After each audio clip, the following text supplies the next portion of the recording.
अगर किसी पुलिस वाला का बात हो तो आम जनता, आम लोग, उसका मन में पुलिस वाले के लिए कुछ उसको डर रहता है। कहते हैं कि पुलिस वालों का साथ ना तो दोस्ती अच्छी है ना ही तो दुश्मनी, आपको किसी भी केस में फंसा सकता है। लेकिन अगर किसी किसी ठगी के बारे में आप सुनेंगे तो वो भी पुलिस वालों के साथ, तो आपको कैसे लगेगा?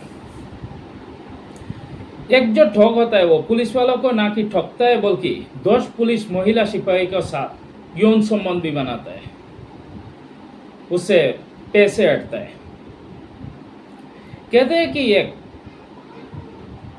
बड़े पुलिस अधिकारी का कोर्स कार्यक्रम चल रहा था, तो वह कार्यक्रम चल रहा था तो वहाँ बहुत सारे पुलिस की तैनाती थी, जूनियर पुलिस की। जब कार्यक्रम खत्म होता है, फिर उसमें जितने जूनियर पुलिस है, जितने कांस्टेबल होते हैं, लोग सेल्फी लेने आते हैं और सेल्फी लेते हैं। इसी बीच एक लड़का, वहाँ हैंडसम सा लड़का आता है, वो भी पुलिस वालों का साथ सेल्फी लेते हैं। इसी वक्त एक कांस्टेबल महिला भी थी वहाँ। धीरे धीरे उनका साथ दोस्ती हो जाता है उसका, और कांस्टेबल भी देखती है, महिला कांस्टेबल लड़का हैंडसम है, तो इसके बाद दोस्ती होता है और धीरे धीरे एक दूसरे को दिल दे बैठते हैं और फिर शादी कर लेते हैं। कुछ वक्त गुजरता है और फिर उस महिला को पता चलता है कि जिससे वो शादी किया, जिसको सोच रहा था पुलिस कांस्टेबल, लेकिन ये तो पुलिस कांस्टेबल है ही नहीं, वो एक फर्जी पुलिस कांस्टेबल है। उसके बाद करे तो क्या करे, अब मजबूरी थी इसका साथ रहना, फिर इसका साथ ही रहता है, और फिर जो करता है वो सुनकर आप दंग रह जाएंगे। तो आइए जानते हैं क्या है पूरी घटना। नमस्कार, आप सभी को स्वागत है मेरी यूट्यूब चैनल रियल स्टोरी में। उम्मीद है कि आप अच्छे होंगे, अपने ख्याल रख रहे होंगे। आज की जो घटना है, ये घटना उत्तर प्रदेश की एक जिला लगता है बोरेली थाना के एक महिला कांस्टेबल की तैनाती होती है। वहाँ उसकी मोबाइल में एक दिन अचानक उसका मोबाइल में कुछ मैसेज आया, तो जो देखने के बाद वो दंग रह गया, वो हैरान रह गया, क्योंकि उसका अकाउंट से कुछ पैसे बैंक ने काटा है। उसके बाद करीब 36,000 के आसपास, 36 साढ़े 36,000। अब ये सुस्ती है, पैसे क्यों काटा है, वो टाइम निकालती है और उसी बैंक ऑफ बड़ौदा होता है, तो बैंक ऑफ बड़ौदा में जाती है और पूछती है कि मेरा पैसा क्यों काटा है, ऐसा मेरे अकाउंट से बहुत सारे पैसे काटा है। अब ये बड़ौदा वाले कहते हैं, बैंक वालों कहते हैं कि देखिए मैडम, आपका नाम में लोन लिया गया है 23 लाख रुपया का आपने लोन लिया है, इसका पहला किस्ती काटा है। ये कहती है मैंने तो कोई लोन ली ही नहीं। अब बैंक वालों पूरे डॉक्यूमेंट्स दिखाते हैं। बैंक वालों कहते हैं देखिए आपका डॉक्यूमेंट्स है। अब इस महिला को कुछ दिन पहले का याद आता है कि उसका साथ किसी एक जो पुरुष कांस्टेबल होता है उससे उसका साथ जान पहचान होता है, और फिर उससे दोस्ती होता है। फिर उसका साथ ये जो लड़का था, जो कांस्टेबल था, इसका नाम होता है राजन वर्मा। इसका पिता का नाम होता है वीरेंद्र पाल वर्मा। जिला लखीमपुर खीरी मिदनिया गाड़ी की रहने वाला था। वो बतौर यूपी पुलिस में कांस्टेबल की पद पर तैनात था, और लखनऊ में एडीजी कार्यालय में वो ड्यूटी कर रहा था। उसका साथ वो किसी जरिए, फ़ोन के जरिए उसका जान पहचान होता है, और फिर ये उसी जो कांस्टेबल होती है बोरी वाली की, उसका साथ वो मिलने आता है। बहुत महंगी कार लेके आता है, बहुत महंगी कपड़ा पहन कर आता है, और फिर उसका जो चलने फिरने का, घूमने का जो अंदाज था, ये देखकर कांस्टेबल फिदा हो जाती है। उसका पहले भी उसका साथ मैसेज में बात कर चुकी थी। उसके बाद दोनों में दोस्ती होता है, दोनों पहले ही दोस्ती हो चुका था। अब दोनों में एक होटल में जाता है और फिर कुछ खाना पीना खाते हैं वहाँ से, और फिर एक रूम बुक करने के बाद वह उसका साथ शारीरिक संबंध भी बनाती है। फिर कुछ दिन बीतता है। कुछ दिन बीतने के बाद ये उससे वो अपना नंबर चेंज कर लेता है, उसका साथ किसी भी तरीके से कोई संपर्क नहीं हो पा रहा था। तो अब इसको पता चलता है कि कोई ना कोई इसी ने किया है, क्योंकि वो किसी बहाने से उसका जो डॉक्यूमेंट्स थी वो ले लिया था, और इसी बहाने से 23 लाख की जो रकम है वो बैंक से लोन लिया और एक महंगी कार भी लिया है। अब ये थाना में जाती है और उसका बरेली थाना में एक केस दर्ज करवाती है। यह केस तब दर्ज करवाती है 13 जुलाई 2023 को बरेली थाना में एक FIR दर्ज करवाती है। पुलिस भी इस केस को गंभीरता से लेते हैं और फिर उसका जांच शुरू करता है। जांच शुरू करने के बाद 3 सितंबर उसको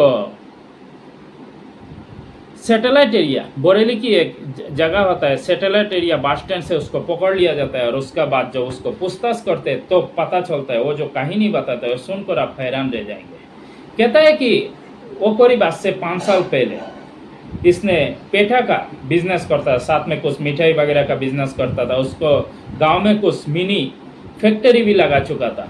उसका जो पेठा होता है और मिठाई वगैरह सब अयोध्या तो खाता था, अयोध्या में सप्लाई करता था। उसी वक्त एक SOG जो सुनील गुप्ता कहा जाता है वहाँ अयोध्या में, उनका साथ उसका जो कस्टमर हुआ करता था उससे दोस्ती होता है, जान पहचान होता है। और फिर कहता है मेरा भी पुलिस कांस्टेबल बनने का बहुत शौक था, लेकिन मेरा हो नहीं पाया, तो कोई तरीका हो तो बताए। उस SOG को बताता है। वो कहता है ठीक है तुम हो जाएगा, तुम एक काम करो, तुम 5 लाख रुपये का इंतज़ाम करो, मैं तुम्हें लगवा दूंगा। अब ये 5 लाख रुपये का इंतज़ाम करता है और वो लगवा देता है काम में। लगवाता है 3 महीना करीब इसका साथ रहता है, उसका मुखबिर की तौर पर काम करता है। उसको 3000 रुपया की तरफ से सैलरी दिया जाता है। कुछ दिन बीतता है, करीब 2-3 महीना बीतता है, उसको पता चलता है कि ये तो सरकारी नौकरी है ही नहीं, ये इसका साथ धोखा हुआ है, ठगी हुआ है। अब ये उसी जो सुनील गुप्ता होता है SOG उस पर दबाव बनाने लगता है। वो कहता है कि तुम्हारी कंप्लेन कर दूंगा मैं। इसके बाद धीरे धीरे कुछ पैसा लौटाता है उसको और फिर उसको कुछ आइडियाज देता है। तो उसने जो उसका साथ रहता था तब उसने वर्दी भी अपना सिलवा लिया था 1200 रुपये में, 700 रुपये में जूता भी खरीद लिया था।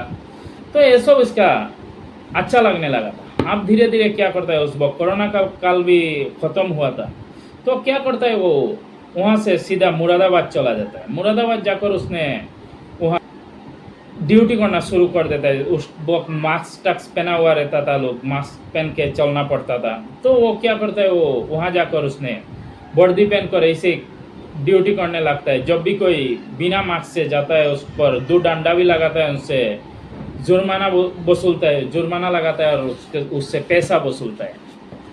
इसके बाद उसका लत लग चुका था धीरे धीरे। उसके बाद एक दिन क्या हुआ, ऐसे ही एक पुलिस को, जो पुलिस होता है उसी को ही उसने 2 डंडा लगा दिया। जो मास्क पहना हुआ नहीं था उसने उसको कहा कि तुम मास्क क्यों नहीं पहना, तुम्हें जुर्माना लगाया जाता है। अब ये पूछता है ठीक है तुम बताओ कौन सा पुलिस स्टेशन में तैनात है, तुम्हारा ये क्या है। तब कहता है कि मैं उसी फलाना जगह में मैं तैनात हूँ, मुरादाबाद की उस थाना में। अब जब ये बात सुनता है तो ये कहता है इस थाना में भी तो मैं भी तैनात हूँ, लेकिन इसी नाम का तो कोई है ही नहीं, इसका नाम राजन वर्मा है, तो राजन वर्मा का तो कोई बोल के तो कोई है ही नहीं। अब उसे ले जाता है उस थाने में। जाने के बाद वह उसे गिरफ्तार कर लिया जाता है और फिर उसके 2-3 महीने का जेल होता है। जेल से निकलता है और फिर वहाँ से वो दूसरा तरफ रुख करता है। रुख करने के बाद वो लखनऊ में चला जाता है। वहाँ जाकर वो ऐसे ही कोई उसे अपना वर्दी पहनता है और ड्यूटी करने लगता है। ऐसे करके उसने कोई सारे महिला कांस्टेबल को जो उसका ड्यूटी जो ड्रेस होता है वो कपड़ा पहनकर उसने सेल्फी लेता है। उसने अपने व्हाट्सएप स्टेटस में उसका सेल्फी जो स्टेटस लगाता है, वीडियो बनाकर उसने इंस्टाग्राम में भी, व्हाट्सएप फेसबुक में भी ये सब स्टेटस लगाता है। पहले उस सिपाही का साथ दोस्ती करता है। वो उस सिपाही को ढूंढता है जो जिसका नाम सरनेम वर्मा होता है, क्योंकि ये भी वर्मा वो भी वर्मा। जब दोस्ती होता है उसके बाद कहता है कि क्या तुम मुझे, हम एक ही मिरादारी है, क्या तुम मुझे मदद नहीं करोगे तुम। उसके बाद उसको ऐसा फंसाता है कि मैं शादी करना चाहता हूँ, मैं भी एक कॉन्स्टेबल हूँ लेकिन मैं शादी करना चाहता हूँ, घर वाले लड़की ढूंढ रहे हैं, लेकिन मेरा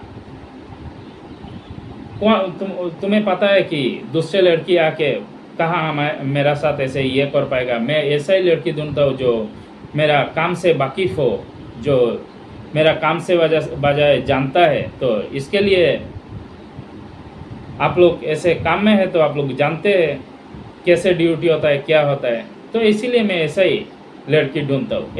ऐसा इस तरीक़ा से बोलता है जैसे वो लड़की उसका जाल में फंसता है। पहले उसका साथ दोस्ती पे, उसके बाद उसका साथ होटल में जाता है, शारीरिक संबंध बनाता है, उसके बाद उससे किसी तरीके से पैसा ऐंठ लेता है, किसी तरीके से उसका डॉक्यूमेंट्स ले लेता है। उसके बाद वो खुद बैंक में जाता है, बैंक में जाकर कोई बैंक वालों का साथ भी उसका अच्छे रिश्ता हो जाता है, वो डॉक्यूमेंट्स देकर उसका जो लोन वगैरह ले लेता है। उसने कहा जाता है करीब 2 करोड़ के आसपास उसने पैसा ऐसे लड़कियों से लूट लिया। कहा जाता है बरेली वाली जो लड़की थी उससे करीब 30 लाख की जो रकम है वो भी लूट लिया था। ऐसे करते रहता है उसने। उसका बाद जो वो पहले जो उसका साथ ठगी हुआ था, सुनील गुप्ता जो एसओजी है, उसने ठगा था, उसी से उसका वो आइडिया था। वो कहता है पहला जो केस हुआ था वो 2021 में हुआ, फिर 2022 में उसका साथ 2022 जिला श्रावस्ती 77 बाटे 2022 406 420 400 506 के मुकदमा दर्ज किया जाता है। उस थाना में भिंगा थाना में तैनाती एक कांस्टेबल का साथ भी उसने ऐसा ही फ्रॉड किया था। ये 2021 में करता है, कहता है उससे कहता है कि कुछ पैसे दो, पहले उससे दोस्ती करता है और फिर उससे प्यार के जाल में फंसाता है और कहता है कि देखो मैं तुम्हें बाद में शादी कर लूँगा, लेकिन उसका पहले हमें सेटल होने का ज़रूरत है, तो तुम मुझे कुछ पैसे दो, मेरा पास पैसा कमी पड़ रहा है। तो एक फ्लैट खरीद लेता है, फिर हम दोनों एक घर बढ़िया सा घर बना लेंगे या फ्लैट खरीद लेंगे। इसके बाद हम लोग दोनों एक साथ रहेंगे, बढ़िया से रहेंगे। कांस्टेबल भी इसका जासे में आ जाता है और करीब 7 लाख रुपया दे देता है। 7 लाख देने के बाद वो करीब कुछ दिन बीतता है, लेकिन कोई उसको ना तो फ्लॉट देता है, ना तो उससे शादी करता है, ना तो उससे अब बात भी करता है। इसके बाद वो 13 मार्च 2022 में जाकर श्रावस्ती थाना में वो FIR दर्ज करवाता है। कुछ दिन बीतता है, फिर 13 नवंबर 2022 को मैथिली थाना में भी ऐसे ही एक केस दर्ज होता है, जिससे वो 12 लाख रुपया ऐंठ लिया था। ऐसे उसको जासा देता है, फ्लैट खरीदने के नाम पर उससे पैसा ऐंठता है और उसका मर्चेंटी जो ये होता है वो सेम होता है। ऐसे ही जासा देता है, कहता है कि तुम्हें शादी कर लूँगा, तो इसके लिए पहले पैसा चाहिए, मेरे पास वो पैसा नहीं है, पैसा की कमी पड़ रहा है, तुम मुझे थोड़ा बहुत पैसा दे दो। उसके बाद पैसा लेता है और फिर उससे संबंध तोड़ देता है, उसका मोबाइल नंबर चेंज कर देता है, क्योंकि उसको पता था कि उसका पुलिस में कैसे क्या होता है। क्योंकि उसने जब उस एसओजी से मिला था तो कोई बार उसने पुलिस स्टेशन में गया था और उसका तौर तरीके के उसको पूरे पता चल गया था, कौन बड़े सिपाही होता है, कौन छोटे होता है, कौन बड़े अधिकारी होता है, कौन दारोगा होता है, दारोगा का ऊपर कौन होता है, सब चीज़ का बारे में वो पता कर लेता। जब कोई लड़की से इंस्टाग्राम या फेसबुक में दोस्ती करता है तो पहले उसी ड्यूटी के बारे में बात करता था, बाद में तो वो लोग भी ऐसे ऐसे पूछते तो पूरे सवाल का जवाब देता था। फिर वो लोग को विश्वास दिला देता था कि वो ऐसे काम कांस्टेबल में वो काम नौकरी कर रहा है और फिर उसे फंसाता था। फिर 13 नवंबर 2022 में भी मैथिली थाना में भी एक FIR दर्ज होता है और फिर इसी करीब ऐसे 5 FIR दर्ज हो चुका था। उससे पूछताछ में ये अनुमान लगाया जाता है करीब और भी बहुत सारे केस ऐसे निकाल सकता है, 10 से 12 केस ऐसे निकाल सकता है, जिसने लोकलज्जा के कारण कोई आता नहीं है और फिर उसे कोई कंप्लेंट भी दर्ज नहीं करता है। जैसे पहले भी एक अधिकारी के जो कुछ प्रोग्राम चल रहा था, वहाँ गया और फिर जो कांस्टेबल को, जिसका नाम शेफ अली होता है, उसको शादी कर लेता है। करने के बाद वो भी कहा जाता है, वो भी उसका बाद जब उसको फर्जीवाड़ा का बारे में उसको पता चलता है तो वो भी उसका साथ शामिल हो गया था, क्योंकि उसका मजबूरी थी वो छोड़ नहीं सकती थी। इसके बाद क्या करता था, जो भी किसी केस में फंस जाता था, कहता है कि उसी ने उसको बचाया करता था, कि वो दारोगा हो जाता और उसको बचाने चला जाता। तो फिलहाल उसको गिरफ्तार करके जेल भेज दिया गया, उसे भी जेल भेज दिया गया। ये बात तब सामने आई जब बरेली की उस थाना में जब एक केस हुआ था, जब वो उस कांस्टेबल का फर्जीवाड़ा हुआ था, जब वो कांस्टेबल ने उसका पता करने की कोशिश किया, जो तब पता चला कि उसका जो पैसा है तो जाता जो वहाँ से गया था वो तो किसी महिला कांस्टेबल के अकाउंट में ही गया, लेकिन ये जो लड़का था राजन वर्मा, ये तो फर्जी कांस्टेबल है। बाद में वो जो FIR दर्ज करवाती है, फिर उसमें कोई सारे 4-5 लड़कियां जब आगे आते हैं और फिर उसका FIR दर्ज होता है तो फिर दोनों को गिरफ्तार कर लिया जाता है। अब दोनों जेल में भेज दिया गया। अब दोनों के आगे कार्रवाई होगी, उसी हिसाब से उसका जो भी सजाए होना है वो होगा। तो यही था कहानी। अगर अच्छा लगा तो लाइक एंड सब्सक्राइब कर देना, कमेंट करना ना भूलना, कमेंट करके बताना कैसे लगा मेरा ये कहानी।